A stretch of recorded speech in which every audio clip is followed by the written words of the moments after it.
What if everything you learned about money was upside down? What if the reason you work so hard, push yourself so much, and still feel like it's never enough had absolutely nothing to do with money? It sounds provocative, I know, but maybe the biggest lie you were ever told was making you believe that wealth starts in the wallet, when in reality, it begins somewhere far more invisible and far more dangerous to ignore. Most people spend their entire lives trying to earn more without ever realizing that they keep thinking the same way. And that creates a cruel paradox. The more they chase money, the farther away it seems to get. Meanwhile, other people with fewer resources, fewer advantages, and less apparent luck build prosperity almost inevitably, not by magic, by mental pattern. Now tell me something, and comment honestly below. Do you believe money changes the mind, or the mind changes money? Leave your like, subscribe to the channel, and turn on notifications because what you're about to hear today may make you uncomfortable. But it can also completely change the way you see wealth, decisions, and your own future. For a long time, you believed the problem in your life was simple. You lacked money. You thought that if you earned more, everything would naturally fall into place. More peace, more choices, more calm. But reality insisted on contradicting that logic. Every time your income increased, the problems seemed to rise along with it. And that strange feeling of running without getting anywhere only grew stronger. What almost no one told you is that money does not create prosperity. It only amplifies who you already are. When scarcity exists in the mind, earning more only accelerates the same mistakes. But when a wealthy mindset exists, even little money becomes a tool for growth. It sounds contradictory, but that's how the game works. The mind decides first, behavior follows, and financial results appear last. Rich and poor people are not separated only by bank balance. They think differently under pressure, decide differently when fear appears, and react differently to mistakes. While a limited mind seeks immediate safety, another seeks evolution. While one runs from responsibility, the other understands that taking control is the first step toward true financial freedom. Here comes an uncomfortable but liberating point. You are not financially broken, you are mentally misaligned. Inherited limiting beliefs, phrases repeated in childhood, and invisible patterns have shaped your decisions for years. Without realizing it, you began acting according to an identity you never consciously chose. And the brain, trying to protect you, does everything it can to keep everything exactly the same. When you observe people who built real abundance, something stands out. They talk little about money and a lot about financial mindset, habits, and value creation. They understand that they must become someone different before seeing any external result. Money appears as a natural consequence of this internal transformation. It's not luck, it's alignment. Perhaps the hardest truth is this. While your mind does not change, your income may even grow, but your life remains stuck. Something always slips away. Something always pulls you back. The turning point begins when the question stops being, how much do I earn? And becomes, how do I think when no one is watching? Because it's there, in that invisible place, that everything starts to change. When you live in a scarcity mindset, life feels like survival mode all the time. The question echoing in your mind is almost always the same. How do I pay the bills? Every decision is born from urgency, not vision. Short-term thinking rules. Fear leads and exhaustion accumulates. You work hard, but feel like you never move forward. It's not lack of effort. It's excess reaction. In this state, safety becomes synonymous with progress, even when there is no progress at all. You cling to what is predictable, even if it drains you inside. You avoid risks, avoid change, and avoid discomfort. The problem is that growth and comfort rarely walk together. A limited mind prefers losing opportunities over facing the possibility of failure. And so, the future keeps being postponed indefinitely. The creation mindset begins when the question changes. Instead of, how do I survive? You start asking, how do I become more valuable? This simple shift reorganizes everything. Your time stops being spent only on work and starts being invested in learning. Reading about financial mindset, developing skills, understanding how money works stops being a luxury and becomes a priority. The focus moves from immediate money to value creation. People with a creator's mind understand that money is a consequence, not the final goal. They build something before charging for it. It can be knowledge, a better service, a rare skill, or a real solution to real problems. While many look for shortcuts, you begin building foundations. It seems slower at first, but it's solid. And what is solid doesn't collapse at the first wind. In practice, this shows up in simple decisions. Instead of spending to relieve stress, you invest to expand your options. A course that develops a skill, a book that changes how you think, time dedicated to learning something that increases your market value. It's not about living without pleasure. It's about choosing pleasures that don't sabotage the future. A wealthy mind thinks in expansion, not escape. The big shift happens when you realize that creating is worth more than consuming. That growth hurts a little, but stagnation hurts much more. From there, something begins to change quietly inside you. And this change doesn't stop at what you do. It starts to affect who you believe you are. And that's exactly where the game levels up. There is a silent point that almost no one notices. You don't become rich and then act differently. You act differently before becoming rich. Identity comes before results. If deep down you still see yourself as someone who only survives, your actions will always reflect that. Even when an opportunity appears, something inside freezes. The brain tries to keep you consistent with who you believe you are. You act every day according to the identity you carry, even without realizing it. If you see yourself as ordinary, you avoid exposure, avoid leadership, avoid greater responsibility. But someone who sees themselves as a value builder acts differently, even earning little. They study without being told, improve processes on their own initiative, think beyond their role. Behavior changes before money appears. That's why habits come before income. People who build wealth organize their time, protect their mental energy, and make conscious decisions even when no one is watching. They read, learn, observe patterns, and adjust direction. Not because they are already rich, but because they decided to become someone different. Identity is shaped in the details of everyday life. In practice, this can be simple and powerful. Instead of asking, does this make money now? You begin asking, does this strengthen who I want to become? Reading books that expand your perspective, consuming content about financial mindset and human behavior, spending time with people who think big, protecting what you consume mentally. All of this feeds a new identity, little by little.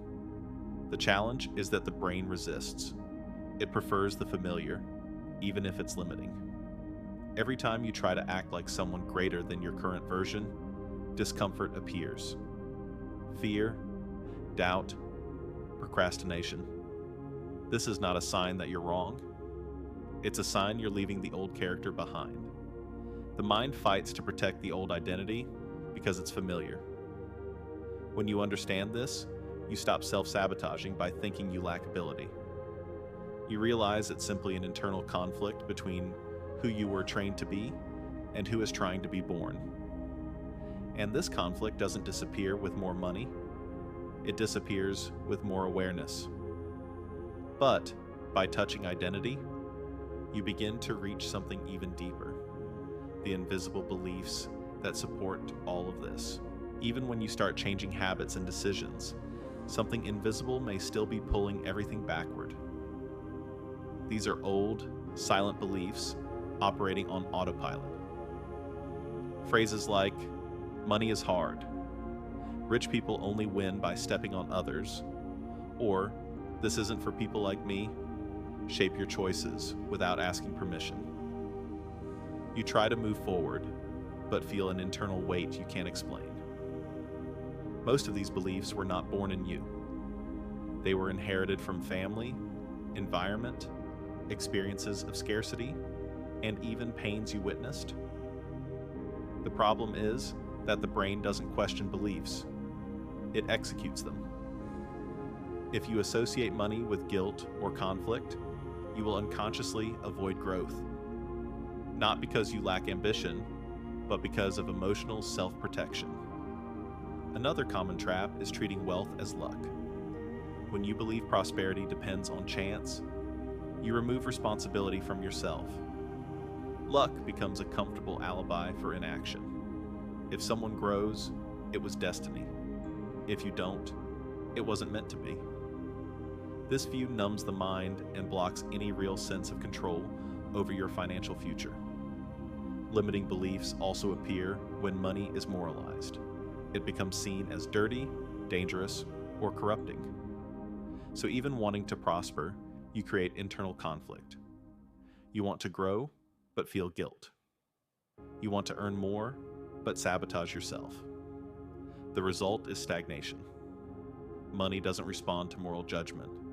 It responds to value delivered and problem solved. In practice, the first step is to observe your thoughts without fighting them. When "this is impossible" appears, replace it with "how could this be possible?" When fear of growth comes up, ask, what exactly am I trying to protect? This simple shift already begins to weaken old beliefs. Reading about human behavior, financial psychology, and abundance mindset helps reprogram these internal associations. When invisible beliefs start being questioned, something changes in how you decide. You stop acting on autopilot and start choosing consciously.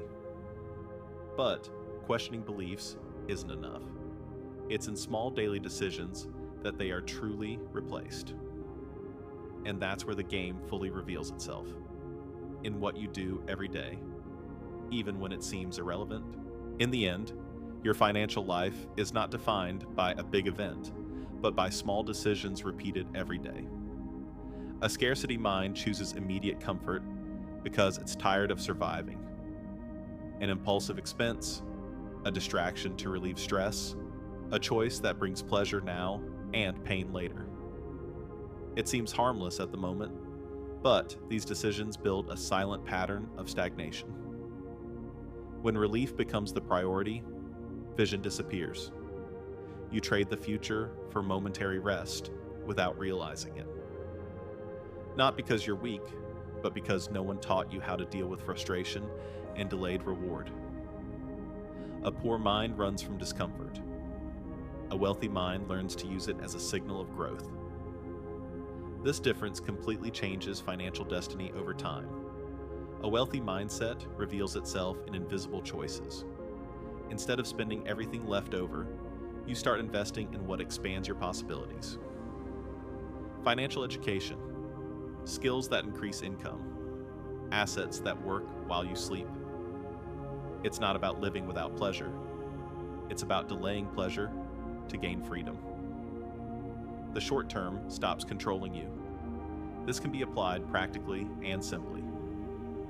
Setting aside part of your income to learn something new, studying basic investments, developing a skill the market values, replacing hours of passive consumption with active learning.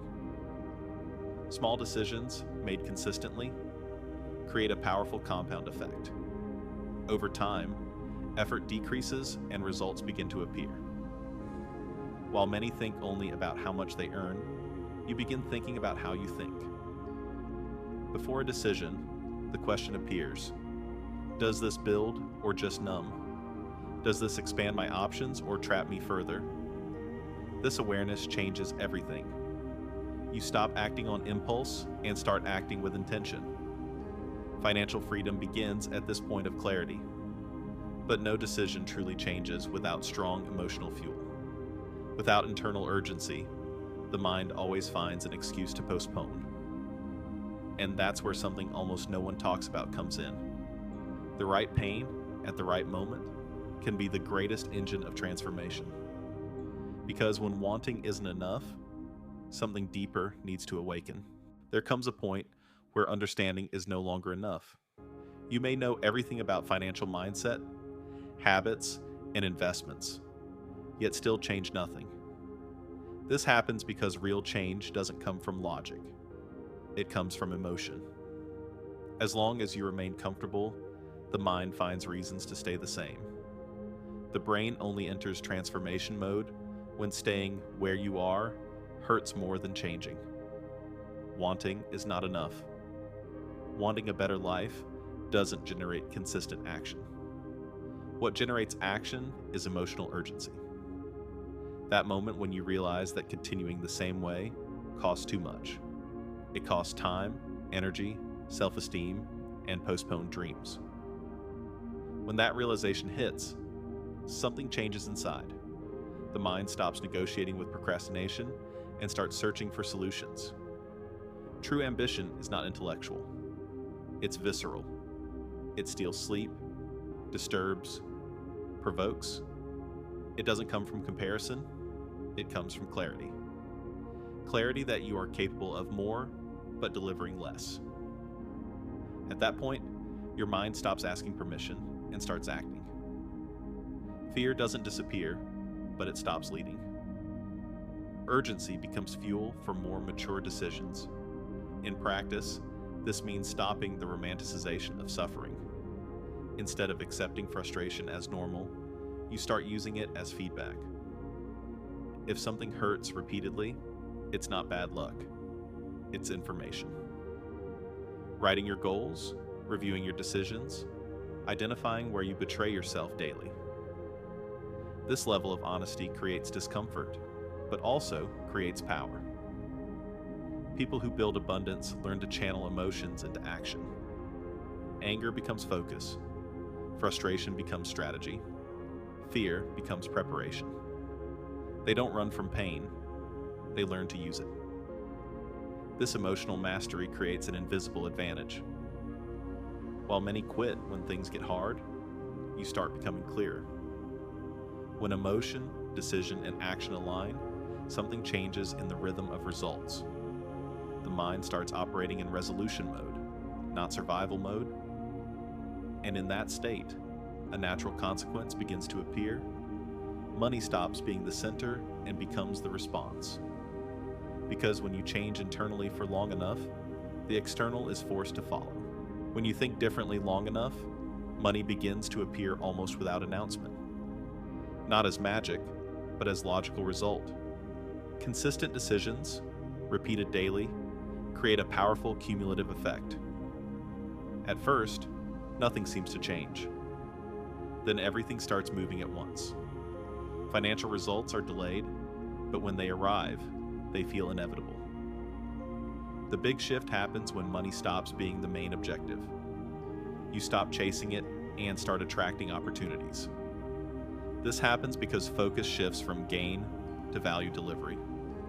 Solving real problems, improving processes, making other people's lives easier. The more useful you become, the more the market responds.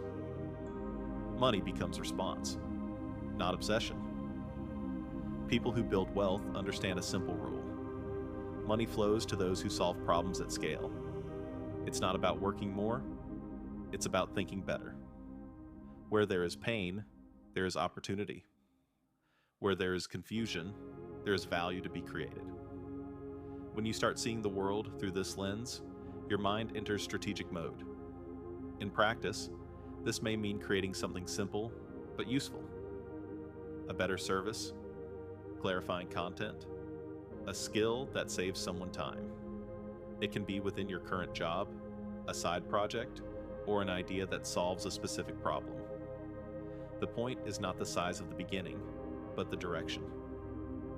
Wealth is built by solving, not complaining. Over time, you realize that the more people you help, the more money returns. Not as charity, but as fair value exchange. This logic completely changes your relationship with prosperity. Fear of earning more decreases because you know it represents real impact. Guilt gives way to clarity. At this stage, money no longer defines your identity. It only confirms your path. It becomes a natural consequence of who you've become, not something you need to beg for. And when that realization hits, an inevitable question arises. If everything starts in the mind, what happens when you decide to never think small again? After all this, something starts to become clear. Maybe the mistake was never asking how to make money, but insisting on that question for too long. Because while you focus only on money, you ignore the root of everything. The root is how you think, how you decide, and how you act when no one is watching. That's where real change begins to solidify. When you change how you think, your decisions change automatically. You start acting with more awareness, less impulse, and more vision. Small choices begin aligning with a greater future. Nothing changes overnight, but everything changes a little every day. And that consistent little builds something big. You realize that wealth is not an event, it's a process. Not a prize, but a consequence. A direct reflection of the financial mindset you cultivate, the identity you build, and the patterns you choose to repeat. When this becomes clear, anxiety decreases. You stop chasing and start walking with direction. Financial freedom stops feeling distant or reserved for a few. It becomes a real possibility, as long as you accept paying the internal price before the external one. Thinking better, deciding better, acting better. Even when it's hard, even when no one applauds. This is the kind of commitment that changes entire trajectories. Gradually, you understand that money has always been observing your behavior. It responds to clarity, consistency, and value delivery. When you change internally, the outside begins to follow. Not by luck, not by chance, but by alignment. Everything starts to make sense. And maybe this is the most important message of all. Wealth begins in the mind. Money is just the inevitable consequence of who you decide to become from now on. The question that remains is not whether this works. The question is, what will you do with this awareness going forward? Now that you understand wealth begins in the mind, the question stops being theoretical and becomes practical. What will you do differently today? Not tomorrow, not when there's extra time, but now. How do you think when a problem arises? How do you decide when fear appears? How do you act when no one is watching? It's in these small moments that your financial life is being built or sabotaged. If you truly want to change, start simple. Observe your thoughts before every financial decision. Question old beliefs that were never tested. Trade immediate comfort for choices that expand your future. Read more, learn more, develop skills that create real value. Not because someone told you to, but because you decided to become someone different. And let me challenge you honestly. If you keep thinking the same way, making the same decisions, and repeating the same patterns, why would your financial life change? Expecting different results while doing everything the same is the most common and most expensive trap that exists. Financial freedom doesn't begin with money, it begins with responsibility. Now comment below. Which belief about money did you realize you need to change starting today? I want to read your answer. If this video made sense to you, subscribe to the channel, turn on notifications, and keep walking with us. Because when the mind changes, the game changes, and money comes as an inevitable consequence.